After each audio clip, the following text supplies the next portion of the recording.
და მიდის მისი შესახლების პროცესი, როგორც ადვოკატი გვეუბნება, იზოლატორთან იმყოფება უფლებადამცველი მარიკა არევაძე და სწორედ მისგან შეგვიძლია გავიგოთ უფრო მეტი მომხდარზე, როგორც ვიცით, საუბარია 166 და 173 მუხლებზე, რაც წვრილმან ხულიგნობას და პოლიციის დაუმორჩილებლობას გულისხმობს და ითვალისწინებს. მარიკა, მოგესალმები, მადლობა რომ გვერდთვები, ვხედავ რომ დიღმის სამმართველოსთან იმყოფებით, რა შეგიძლიათ თქვათ დაკავებული იოსებ ჯანდიერის შესახებ, რომელსაც ძალიან კარგად იცნობს, აი უწყვეტი პროტესტის მონაწილე ყველა პირი, რა მოხდა, თუ გაქვთ ამის შესახებ ინფორმაცია და რა დამატებითი ინფორმაცია ასევე შეგიძლიათ მიაწოდოთ ჩვენს მაყურებელს მომხდარზე. მოგესალმებით, პირველ რიგში მე სწორად აღნიშნეთ, ვიმყოფები დიღმის მთავარ სამმართველოში, იზოლატორში, სადაც უნდა მოხდეს მისი შესახლება. შესახლების პროცესი ჯერ კიდევ არ დასრულებულა და შესაბამისად მე ამ დრომდე არ მქონდა შესაძლებლობა რომ ენახა იოსკა და მომეხდინა მასთან გასაუბრების გზით, ასე ვთქვათ, ინფორმაციის მიღება თუ რა მოხდა მასთან დაკავშირებით. მე ვიცი რომ ის დააკავეს რუსთაველის გამზირზე და ვნახე ვიდეო, ეს დაკავების ვიდეო, სადაც ის სვავდა კითხვებს თუ რატომ ახდენდნენ მის დაკავებას, თუმცა ამასთან დაკავშირებით განმარტება საპატრულო პოლიციას არ გაუკეთებია. რაც შეეხება მუხლებს, რომელიც თქვენ ახსენეთ, კი ბატონო, მე საპატრულო პოლიციის სამორიგეოში ნამდვილად ასე დამიდასტურეს, რომ ის ადმინისტრაციულ სამართალდარღვევათა კოდექსის 166 და 173 მუხლების საფუძველზე არის დაკავებული. სხვა ინფორმაცია, ასე რომ ვთქვათ, თუ რა მოხდა რეალურად და რატომ გადაწყვიტა საპატრულო პოლიციამ მისი დაკავება, ჩემთვის უცნობია. მე იოსკა გავიცანი, აქვე მინდა აღვნიშნო და დავახასიათო მისი პიროვნება, იმიტომ რომ მე ეს ადამიანი გავიცანი სწორედ რეჟიმის პატიმრების სასამართლოს ხდომებიდან, ვინაიდან ის მუდმივად ესწრება ხოლმე ამ ადამიანების ხდომებს და გამოხატავს მათ მხარდაჭერას, ასევე ის ყოველთვის არის რუსთაველის გამზირზე და იცავს ამ ქვეყნის ევროპულ მომავალს და თავისუფალ მომავალს. შესაბამისად ამ პროცესში გავიცანი მე ეს ადამიანი და მისი დახასიათება შემიძლია როგორც მშვიდი გაწონასწორებული რომლისგანაც რაიმე დაუმორჩილებლობას გამოვრიცხავ რომ მქონოდა ადგილი. ეს ფაქტობრივად უკვე რეჟიმი იმ ეტაპზეა გასული. დასრულეთ.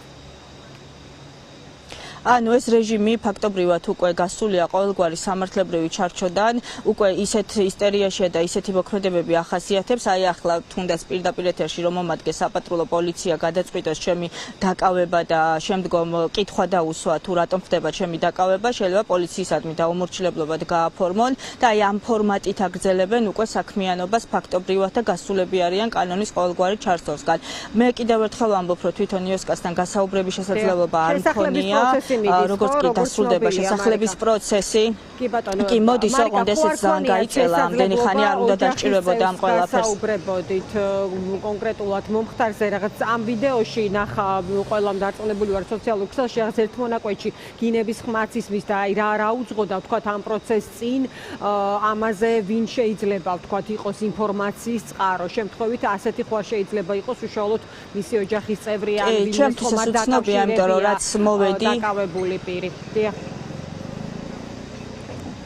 კი ბატონო, მისი შვილიც აქ იმყოფება, რომელიც დაკავების დროს იყო ადგილზე, თუმცა როგორც კი მოვედი, მალევე მომიწია ჩართვა და ესე დეტალურად გასაუბრების შესაძლებლობა არ მქონია მასთან. რა თქმა უნდა, შესვლამდე მასაც გავესაუბრები, მაგრამ მნიშვნელოვანია უშუალოდ რას მეტყვის თავად დაკავებული და რა ინფორმაციას გამოვიტან უკვე დაკავების იზოლატორიდან.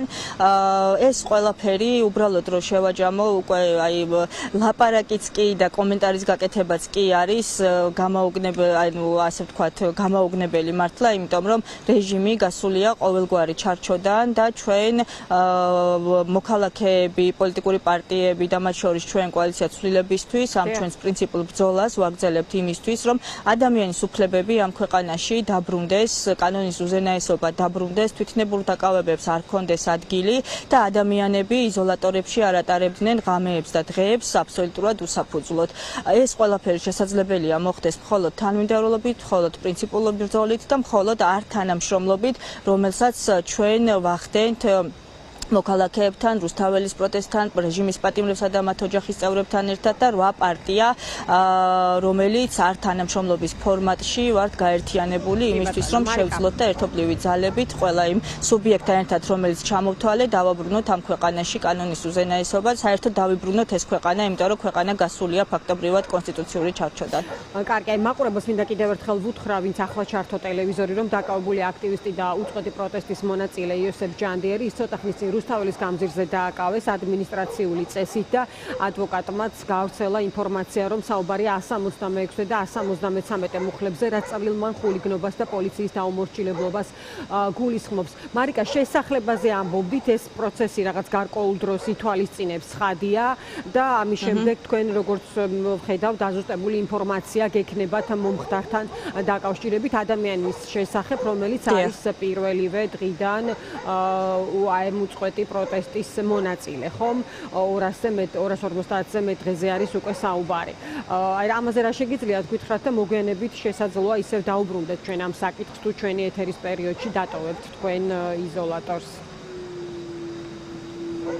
კი ბატონო, უწყვეტი პროტესტი მიმდინარეობს უკვე ნამდვილად რამდენიმე თვეა, დღეების რაოდენობა აღარც კი მახსოვს, იმდენად დიდი ხანია მიმდინარეობს. ეს არის მოქალაქეების უწყვეტი და პრინციპული ბრძოლა, რომელიც მიმართულია ქვეყნის დაბრუნებისკენ, ამ ქვეყანაში დემოკრატიის დაბრუნებისკენ და ზოგადად ქვეყნის შენარჩუნებისკენ და ყოველთვის მე კიდევ ერთხელ აღვნიშნავ, რომ ეს იოსკა, ეს ადამიანი გავიცანი სწორედ ამ პროტესტის ფარგლებში, ვინაიდან ყოველთვის, როდესაც მე ვარ რუსთაველზე, ის ადამიანი დგას რუსთაველზე. ყოველთვის, როდესაც მე ვარ სასამართლოში, რეჟიმის პატიმრების თუ სხვა ადმინისტრაციული წესით უსაფუძვლოდ დაკავებული ადამიანების თუ დაჯარიმებული ადამიანების პროცესებზე, ეს ადამიანი ყოველთვის არის იქ და მხარდაჭერას უცხადებს უკანონო პატიმრებს თუ უკანონოდ დაჯარიმებულ ადამიანებს. ეს არის საერთო ბრძოლა. დღეს ერთს დააკავებენ, ხვალ ორს, მაგრამ ამ ორი და ერთი დაკავებულის ნაცვლად გამოვა გაცილებით მეტი და ჩაერთვება ამ პროტესტში. პროტესტი მოცულია რეალურად საქართველოს და ადამიანები რაოდენობა, ასე ვთქვათ, რამდენი რაოდენობა დგას კონკრეტულ დღეს არ აქვს მნიშვნელობა, იმიტომ რომ ეს პროტესტი არის ხანგრძლივი, ეს პროტესტი არის ყოველდღიური და ეს პროტესტი აუცილებლად მივა შედეგამდე. ამ შედეგს სჭირდება იმისათვის, რომ ეს შედეგი მალე დადგეს, სჭირდება координირებული ბრძოლა, координირებული მოქმედება და არ თანამშრომლობა, რა თქმა უნდა, მათ შორის უარი იმ არალეგიტიმურ, ასე ვთქვათ, რუსულ არჩევნებს, რომელსაც თვითმმართველობის არჩევნების სახელით ფუთავს ქართული ოცნება და წარმოუდგენს ხალხს, მაშინ, როდესაც ამ ქვეყანაში არჩევნები არის გაუქმებული და მაშინ, როდესაც არჩევნებს არანაირი აზრი არ აქვს და მათ შორის დამკვირვებლების, ანუ გაუარესებული საარჩევნო კანონმდებლობის პირობებში. დიდი მადლობა მარიკა, როგორც გითხარით, ახალი ინფორმაციის შემთხვევაში და ამ ინფორმაციის მიღების შემდეგ, სწორედ ჯანდიერთან შეხვედრის შემდეგ იქნება ეს, როგორც ხვდები, ჩვენ დაგიბრუნდებით თუ ეს ჩვენი ეთერის განმავლობაში მოხდება, თქვენი გამოსვლა იზოლატორიდან, ამიტომ დროებით დაგემშვიდობები. მარიკა არევაძე საუბრობდა დღის ამბების პირდაპირ ეთერში, ის დაიცავს სწორედ დაკავებული იოსებ ჯანდიერის უფლებებს.